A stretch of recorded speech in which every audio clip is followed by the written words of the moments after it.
Bismillahirrahmanirrahim. Assalamualaikum warahmatullahi wabarakatuh. Perkenalkan, saya Ansar Rizky dengan NIM 17060063. Video ini saya buat sebagai pemanuan tugas akhir atau pengambilan nilai UAS pada mata kuliah Ekonomi Pembangunan 2. Nah, di video ini saya akan menjelaskan 3 bab, yaitu bab 12, bab 13, dan bab 14 di buku Todaro Ekonomi Pembangunan. Semoga nantinya video ini dapat memberi manfaat atau mudah dimengerti, mudah dipahami, dan diterima dengan baik. Saya mulai dari bab 12, yaitu teori perdagangan internasional dan strategi pembangunan. Strategi pembangunan baru menyiratkan kepada kita bahwa ada peran ataupun manfaat yang didapatkan dari liberalisasi perdagangan. Nah, nanti kita akan mengetahui apa-apa manfaat yang didapatkan dari perdagangan internasional. Nah, sebelum itu kita mengenal adanya istilah globalisasi perekonomian. Kita sering mendengar kata-kata globalisasi. Apa itu globalisasi? Di sini dijelaskan bahwa globalisasi perekonomian itu artinya makin terintegrasi suatu perekonomian nasional ke dalam pasar internasional yang lebih luas. Globalisasi sendiri memberikan manfaat kepada negara-negara berkembang. Manfaat itu didapatkan melalui pertukaran budaya, sosial, ilmu pengetahuan maupun teknologi akibat dari perdagangan internasional. Setidaknya untuk mengejar ketertinggalan dari negara-negara maju, negara berkembang itu melalui perdagangan internasional, melalui globalisasi perekonomian mampu menyerap ilmu pengetahuan. Selain mempunyai manfaat ataupun dampak positif, globalisasi perekonomian juga memberikan dampak negatif. Justru di sini dampak negatifnya lebih besar dirasakan oleh negara-negara miskin. Kenapa bisa seperti itu? Karena kebanyakan negara-negara berkembang lebih bergantung kepada perdagangan dibandingkan negara maju. Akibatnya nanti negara-negara miskin tersebut akan mengalami yang namanya pola ketergantungan. Apa itu ketergantungan?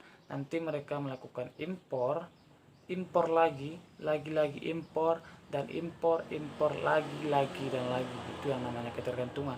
Artinya negara tersebut tidak mandiri dan tidak melakukan spesialisasi atau mencoba memproduksi barang tersebut sehingga tidak terjadi impor.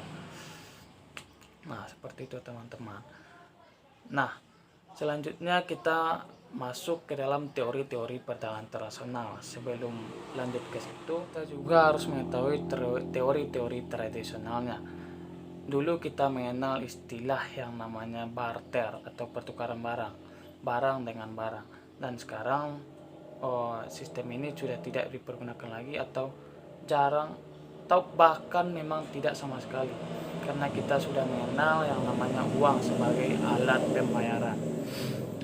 Nah, teori-teori perdagangan internasional, contohnya saja hipotesis Prebissinger, mengatakan bahwa negara-negara miskin akan selalu mentransfer pendapatannya kepada negara-negara kaya, dan situasi ini hanya akan dibatasi melalui substitusi impor.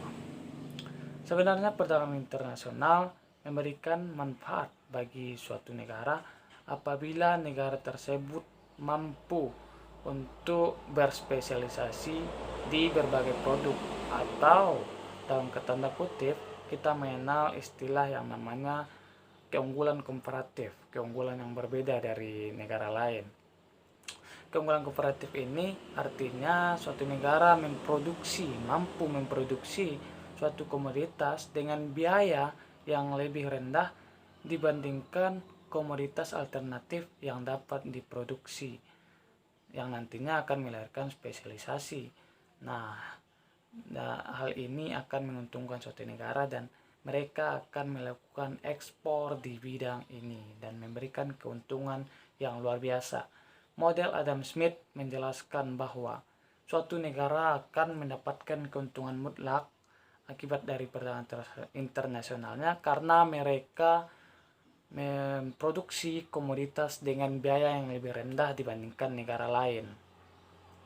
Dengan asumsi apabila harga dengan jenis barang yang sama tidak ada perbedaan, maka tidak akan terjadi perdagangan internasional. Nah, selanjutnya teori Ohlin atau yang kita kenal sebagai teori anugerah faktor, produksi perdagangan anugerah faktor. Dia menjelaskan bahwa pola perdagangan internasional ditentukan oleh perbedaan faktor pendukung, yang artinya negara-negara akan melakukan ekspor terhadap barang-barang yang bahan bakunya mudah didapatkan dalam negara tersebut, dan melakukan impor terhadap barang-barang langka atau barang-barang yang bahan bakunya langka atau sulit didapatkan di negara tersebut. Dan ini rasional dan ini sering terjadi atau biasa terjadi di negara-negara berkembang. Nah, untuk mewujudkan yang namanya strategi pembangunan, yaitu suatu negara harus mampu memanfaatkan situasi perdagangan internasional ini, harus mampu meningkatkan ekspor, jangan hanya impor. Artinya tidak terjadi kesenjangan antara impor dan ekspor, mampu memanfaatkan peluang ataupun situasi untuk melakukan yang namanya percepatan pembangunan atau menyusul ketertinggalan negara-negara terbelakang terhadap negara-negara maju. Melalui perdagangan internasional ini diharapkan negara-negara terbelakang mampu untuk mengambil sebagian ilmu pengetahuan yang didapatkan melalui perdagangan internasional itu, yang nantinya akan berguna bagi proses pembangunan dan percepatan kepada negara maju. Nah, demikian tadi penjelasan dari bab 12, semoga mudah dipahami, dan apabila ada kesalahan di bab 12 ini mohon dikoreksi, mohon atau saya buka di sini kolom komentar apabila ada kesalahan, tolong diberitahu sebelum saya lanjut ke bab 13. Dan next saya lanjut ke bab 13, yakni neraca pembayaran utang, krisis keuangan serta stabilisasi. Sebelum saya masuk ke dalam inti dari bab ini, persoalan dalam bab ini, saya mengutip sebuah kalimat dari beberapa ahli ekonomi yang mengatakan bahwa ketika proses pengambilan utang dilakukan secara politis, maka mereka yang golongan penguasa akan mendapatkan keuntungan dan mengorbankan mereka yang jelata. Nah, poin-poin pada bab ini sebenarnya kita akan membahas awal mula terjadinya krisis utang pada tahun 80-an. Apa penyebab terjadinya krisis dan apa akibat yang diakibatkan dari krisis ekonomi ini. Perlu kita bahas ini karena cakupannya yang luas, yang berdampak besar bagi negara-negara berkembang, bukan saja negara maju. Nah, bahkan negara berkembang mendapatkan pengaruh yang besar dari krisis ini. Dan pada bab ini kita akan membahas bagaimana cara negara-negara berkembang bertahan mengatur strategi dalam krisis ekonomi ini. Nah, dalam bab ini juga kita sedikit akan mengulas yang namanya krisis keuangan yang terjadi pada tahun 2008 selanjutnya, yang terjadi yang bermuara di Amerika Serikat. Untuk itu kita akan mulai proses yang pertama, yakni neraca pembayaran tadi sesuai dengan judul. Neraca pembayaran merupakan merangkum transaksi keuangan suatu negara dengan dunia. Neraca yang nantinya kita akan mendapatkan saldo akhir dari neraca pembayaran, apa kita mendapatkan surplus ataupun defisit. Tentunya kita inginkan surplus agar perekonomian suatu negara kita berarti kokoh. Namun tak bisa kita pungkiri banyak yang mengalami yang namanya defisit. Ya, artinya tidak bisa mengelola perekonomian yang baik. Artinya menumpuk utang dengan banyak dan tidak mampu membayar atau mengatasi cara-cara tersebut. Nah, Neraca pembayaran itu mencakup yang namanya penjualan dan pembelian barang dan jasa, hibah individu maupun pemerintah asing, serta transaksi finansial. Neraca pembayaran juga terbagi atas neraca transaksi berjalan yang terdiri dari neraca perdagangan, neraca jasa, dan transfer payment. Neraca pembayaran juga terdiri dari lalu lintas modal, neraca lalu lintas modal, finansial, serta item-item finansial. Nah, neraca pembayaran juga dibedakan menjadi dua transaksi, yaitu transaksi yang pertama yang dinamakan transaksi debit, atau sering juga orang mengatakan ini transaksi negatif. Transaksi ini menyebabkan arus uang keluar dari dalam negeri ke luar negeri. Begitu juga sebaliknya transaksi kredit yang mengakibatkan arus uang masuk dari luar negeri ke dalam negeri, atau yang biasa disebut transaksi positif. Tentunya ini yang kita inginkan agar keuangan kita menjadi stabil, keuangan kita kokoh dan tidak menumpuk utang dengan banyak, artinya kita mendapatkan surplus. Neraca pembayaran yang sehat tentunya merupakan ciri-ciri negara yang perekonomiannya sukses. Apabila neraca pembayarannya defisit, ini merupakan salah satu faktor penyebab yang melatar belakangi terjadinya krisis keuangan di tahun 80-an. Sebenarnya awal mula krisis yang terjadi pada tahun 80-an terjadi pada dimulai pada periode 1974 hingga 1979.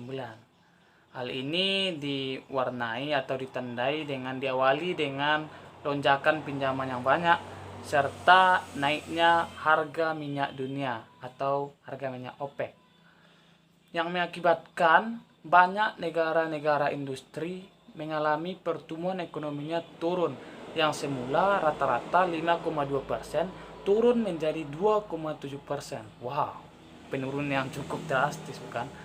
Nah, hal itu menyebabkan negara-negara berkembang juga untuk menghalau atau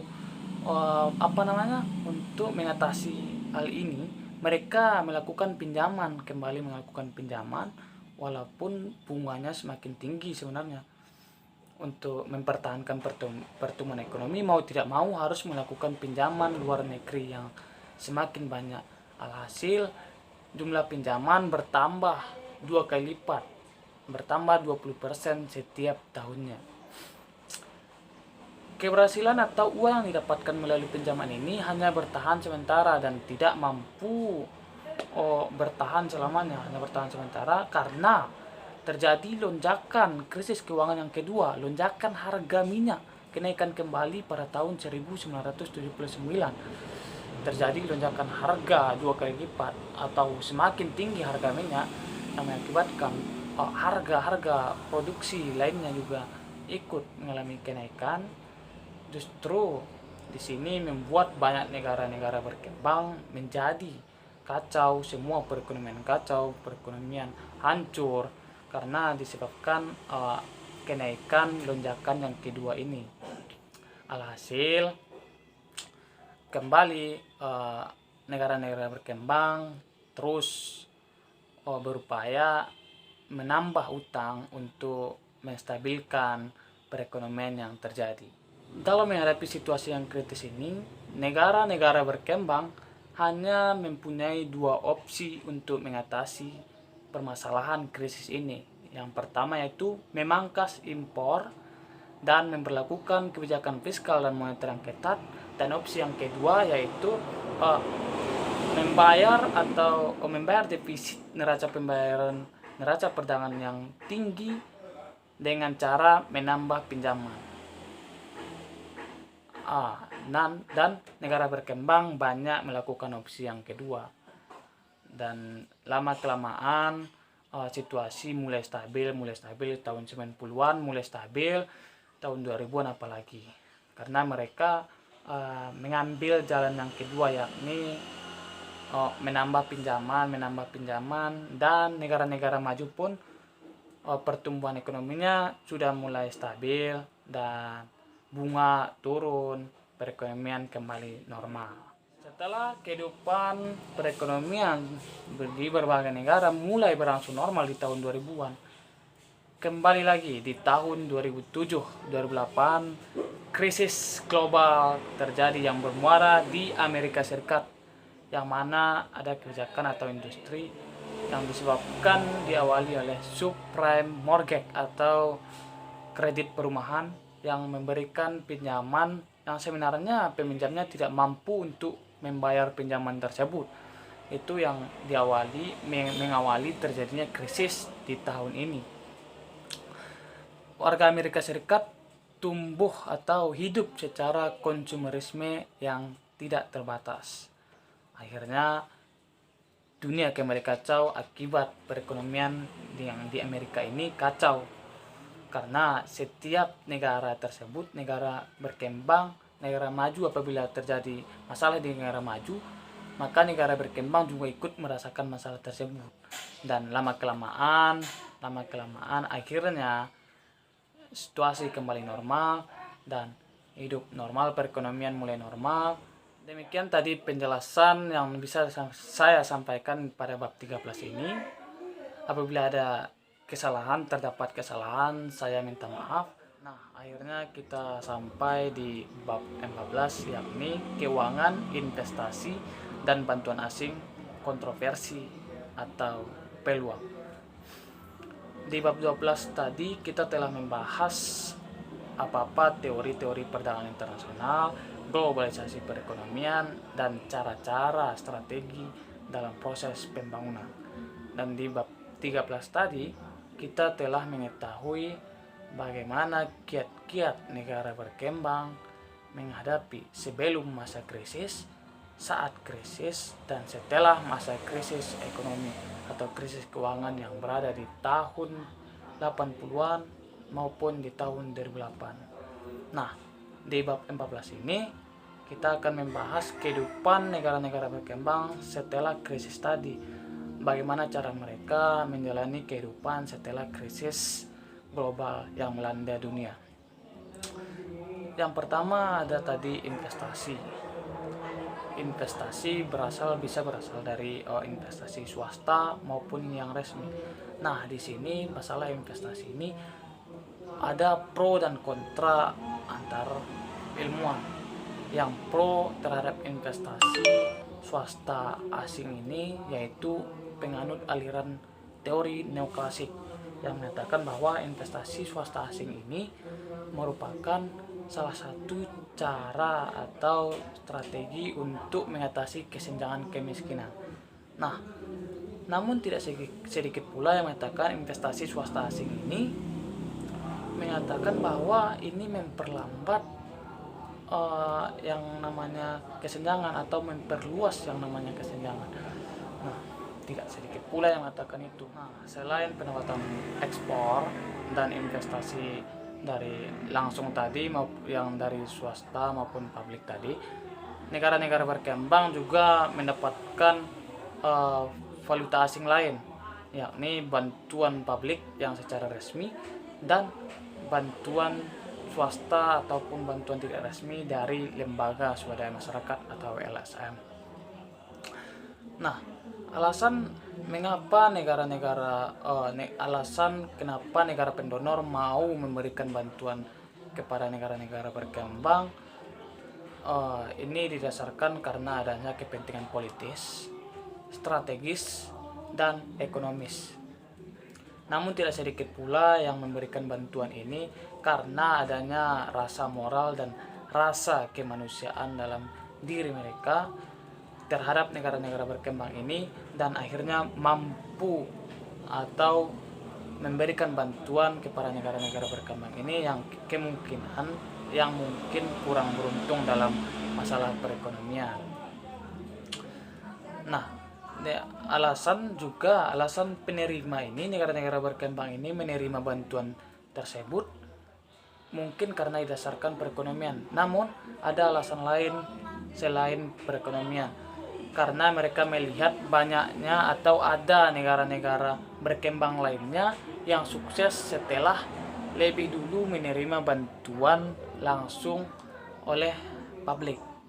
Contohnya saja pada saat itu Taiwan sukses menstabilkan kembali perekonomian, mendobrak kembali pertumbuhan dan pembangunan di negaranya karena awalnya mereka menerima bantuan ini, dan negara-negara berkembang lainnya terobsesi terhadap negara-negara yang telah berhasil mendahulunya. Hasilnya LSM ini setidaknya ada sekitar 250 juta warga negara yang dibantu oleh adanya LSM ini.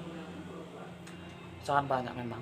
LSM ini merupakan salah satu perkumpulan yang sangat membantu perekonomian warga, sangat membantu perekonomian suatu negara, apalagi negara tersebut negara miskin, negara berkembang, sangat membantu di awal-awal krisis, setelah krisis, pasca krisis, dan setelah krisis ini LSM mempunyai peran yang sangat luar biasa, yang sangat besar terhadap negara-negara berkembang. Dengan adanya LSM, negara-negara yang tadinya mengalami krisis lambat laun, dengan adanya bantuan itu kembali berangsur menjadi normal. Dan selanjutnya masuk ke dalam bantuan tanpa bantuan asing tadi, baik yang dari publik maupun dari swasta. Bantuan asing memang kita akui memberikan dampak mendorong perekonomian atau pertumbuhan dalam suatu negara, baik itu negara berkembang terutama. Namun di sisi lain, dengan adanya bantuan asing ini malah memperlambat proses pertumbuhan atau pembangunan ekonominya. Kenapa hal itu saya katakan bahwa dengan adanya besarnya bantuan asing ini maka akan memperbesar yang namanya defisit dan pembengkakan terhadap atau kewajiban kita dalam pemberian atau pelunasan utang semakin besar. Namun tidak bisa kita pungkiri bahwa setiap negara pasti mempunyai utang. Tidak ada negara yang tidak mempunyai utang. Demikianlah penjelasan yang bisa saya sampaikan pada sesi kali ini.